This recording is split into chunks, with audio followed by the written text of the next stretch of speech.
Before this video begins, make sure to subscribe and turn on notifications so you never miss an upload. Also, be sure to check out my affiliate links down in the description below so you can get discounts on different car mods and products. Alrighty, let's get into the review.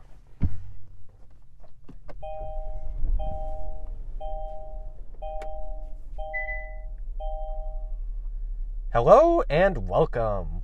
Today we are reviewing a 2021 Kia Telluride S. This is an all-wheel drive model. I would like to thank Valenti Toyota in Westerly, Rhode Island for allowing me to review this vehicle. Their link is in the description below. Alrighty, so this Kia Telluride is finished in gravity gray with a gray Sofino brand leatherette interior. It currently stickers around $39,000 with 35,000 miles. This is a mid-size SUV assembled in the USA with a Korean engine. The Kia has 3 rows of seats with seating for 7. It has a 4,480-pound curb weight, 5,735-pound gross weight. Back in 2021, when new, this Kia Telluride cost around $38,000 MSRP. This is powered by a 3.8-liter naturally aspirated V6, producing 291 horsepower and 262 pound-feet of torque. This is the only engine option available in the Kia Telluride to date. This is mated with an 8-speed shiftable automatic and is an all-wheel drive model. This achieves 19 miles per gallon city, 24 on the highway, and 21 combined, with an 18.8-gallon fuel tank. This rides on 20-inch alloy wheels with 245 wide tires all around. Up top, this does have roof runners as well as a full power sunroof. This Telluride comes with a towing capacity of 5,000 pounds and a payload of 1,250 pounds. As for safety features, you get blind spot monitoring with avoidance, rear cross traffic alert with avoidance, forward collision alert with avoidance, and lane departure warning with lane keep assist. On the exterior, this measures in at 196.9 inches long. It is 78.3 inches wide without the mirrors and 69.3 inches tall. This has 21 cubic feet of storage space with all the seats in place, and 87 cubic feet maximum cargo space with all the seats down. This rides on 4-wheel independent suspension and has 8 inches of ground clearance. This has heated side mirrors and a single muffler exhaust with twin tips in the rear. This does come with $325 in options of mud guards and carpeted floor mats throughout the inside of the vehicle. And let's have a step outside. Alrighty, so out here in front of the Telluride, you do get a giant branding saying Telluride, similar to how the Ford Explorer used to do it. So that's a bit unique to the Telluride, not many vehicles do that. Here you get a pretty nice geometric grille, looks finished in nice chrome, looks pretty good to me. Then over here you get these giant DRLs. In certain ones it is orange and it's a telltale sign you're driving a Telluride. Down below that you get a functional air vent. Here are going to be those wheels. They're a little bit flatter set than some wheels. I believe that would help with aerodynamics. I think they look really good and they fit the vehicle. And they are a slight two-tone between more of a silver chrome as well as a dark gray. Here you get some pretty simple body lines running down the vehicle with this this nice little piece right here. I think it stands out well, but it's subtle enough. I think it looks nice. Here are going to be those mirrors. Those are darker gray on the bottom. And then up here is just going to be body color. Here you get some nice, very soft, like nickel finish look chrome. I really like this, especially just this little part right here in the driver's window and the rear passenger door. I think it looks really nice. Then here you get also some pretty similar finish door handles with proximity sensors. Here you get an easy open fuel door, and you have a standard fuel cap. In the back here, you also get giant Telluride branding with the Kia logo. This is all-wheel drive, and here's your S badge and the V6, which is the only option. Here's going to be that exhaust. You get a little bit of a burble, nothing much, but it's nice square cut exhaust. Yeah, looks pretty nice. And then here would be an optional or ready to install tow hitch right there.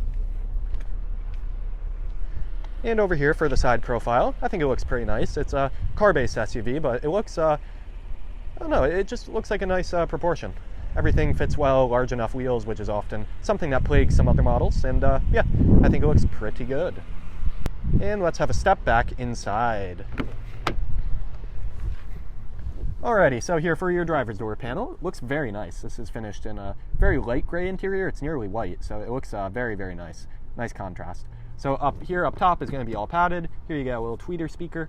And then also through here is going to be hard plastic, unfortunately. A lot of this is, but right here is also padded. And you do get a nice little Telluride branded speaker cover right there. And then to the left of your wheel, you don't get much. You just get one blank button, lane departure alert, rear cross traffic alert, and then you also get a just your light controls. Here for the steering wheel, it's going to be a leather-wrapped wheel. It's a very nice wheel in my opinion. It has a little bit small bolsters at 10 and 2, nothing bad. And then down here, it's very simple to control. Nice contrast actually between the buttons, which helps because a lot of vehicles have very complex steering wheel controls for whatever reason. And for your gauge cluster, it's going to be part analog, part digital. You get a small digital multimedia screen, and then analog speedo and tach, and then also fuel and temp gauges. Over here, this is your shifter. It's going to be a traditional handheld shifter. So if you pop her into reverse, you do get a backup camera. It's pretty low quality in my opinion. That's not something Kia specific. Almost every brand I've tested, a lot of their cars just don't have the best backup cameras. But yeah, this isn't the best. Not horrible, but not the best. Over here for your driver's seats, they are going to be perforated leather. Very, very nice color. And those are heated right here. You will access that for the driver and passenger with 3 levels. Here you get an 8-inch infotainment screen, has Apple CarPlay and Android Auto, and it's pretty simple to use in my opinion. Has a nice little tactile sound, has Sirius XM if you wanted to use that. And yeah, it's pretty decent response time. Not the absolute quickest, but not too bad either. And it retains hard buttons for seek and volume and also a couple other functions, which I appreciate.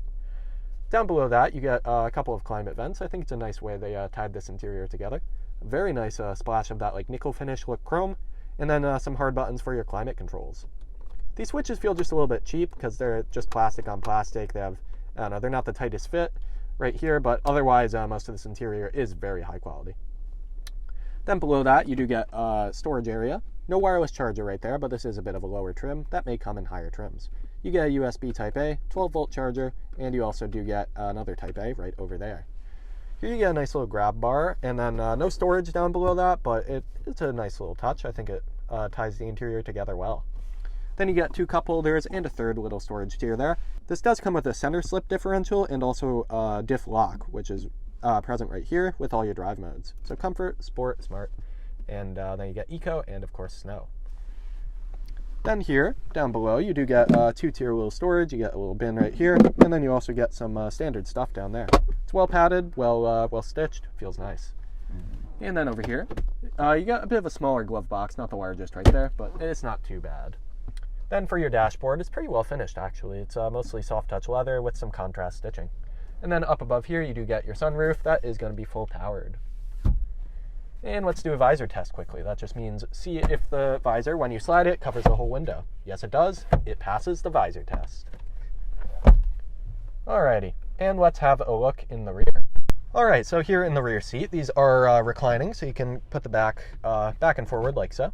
They're pretty large seats, very good padding actually. They're not too firm, but they're very nice to sit in back here. As for leg room and foot room, I'm 6 feet tall. I can sit fine back here. Tons and tons of headroom. It actually has great headroom. And then for elbow room, it's pretty deep cutout here. It's not claustrophobic. Pretty low windowsill, which is good. And yeah, I like it. And you do get a little manual armrest right here. It's a little skinny. Doesn't do all that much, but it's fine. Over here, you do get cup holders. No AC vents on the floor, but you do get controls up here for these vents for the rear. So that's a little interesting way to do it. And then back here, these are going to have actually USB Type A in each of the seat backs, which is an interesting spot to put it. I think it works well. And then some pouches, of course. And then in the third row of seats, they also get climate vents, controlled also by this. And let's have a look back there. Graceful as always. All right, so yeah, so here in the back row, third row, I am about 6 feet tall once again. I have pretty long legs. I can fit back here okay. It's not the roomiest. It's not too bad though. It's adequate. You could definitely fit most people under 6 feet here for a pretty considerable amount of time. I could do it for a bit.